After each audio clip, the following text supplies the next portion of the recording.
Hey, what's up, what's up? Dan Crank, Brooklyn, crankamania.com, and I wanted to answer a question. So I put out an article about, how I mitigate my overeating. I'll add the links to that below. But this question was basically the intermittent fasting versus the small meals a day.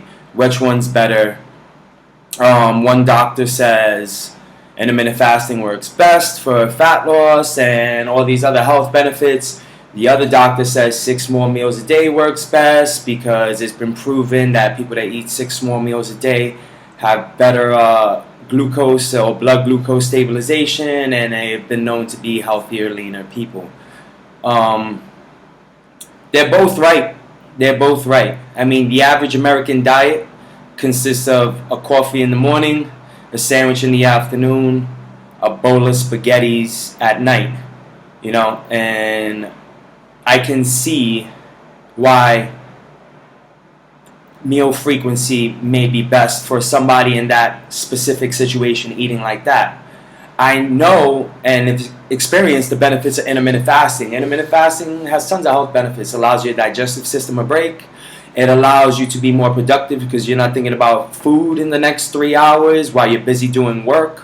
It allows you to be socially normal. You get to eat a lot at night with your friends that's the time most people eat. So which one I think is best? Honestly, I think the one that works for you is best. I enjoy intermittent fasting. I think it works best for me. It allows me to be more productive. It allows me to stay a little bit leaner. It may not be the best for most people. That's not to say on some days I don't eat 6 more meals a day, because I do. Sometimes I just wake up freaking hungry, especially after a workout. I wake up starving, and I'm eating throughout the whole day. I ping pong back and forth between those two styles of eating. Long story short, at the end of the day, if you fulfill your caloric and macronutrient requirements, I think you're in the safe zone. As long as you're eating to either maintain or burn fat within reason, dropping a couple hundred calories, not a ton, I think you're good. The second part of this question was with stabilization of blood glucose. Every time you eat, this is a known fact, go on PubMed, every single time you eat, there's a spike in your blood sugar. So I can see why the fasting people avoid eating breakfast in the morning, because as soon as they wake up, there's a spike, and then they go down, and then they spike again. They go down, and they spike again. And they feel that they're always in a fat storage mode, while the meal frequency people feel that if they eat consistently, their blood glucose will be level. Now, I want you to consider this.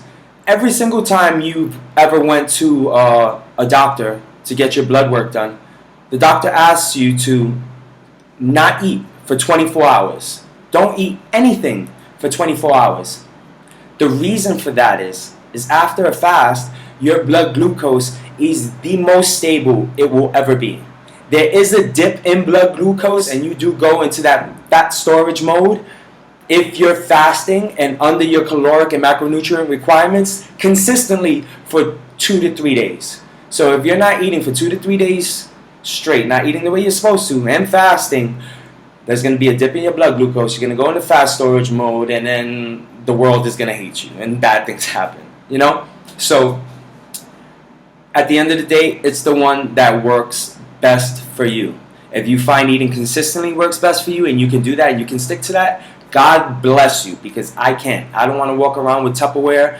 I don't want to walk around wondering, oh man, I have an hour and a half left to eat something, and what am I going to eat? I like to eat all my meals at once or twice later on at night, and I eat a lot at one sitting. I like the stuffed feeling. I like to feel satiated.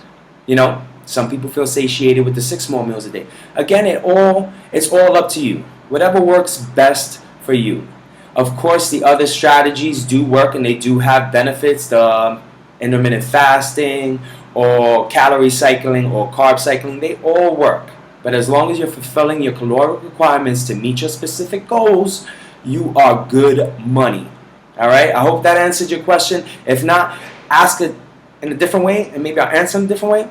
All right, I'm out. Dan Crank, Brooklyn, crankamania.com. Peace. Jacked and Tang.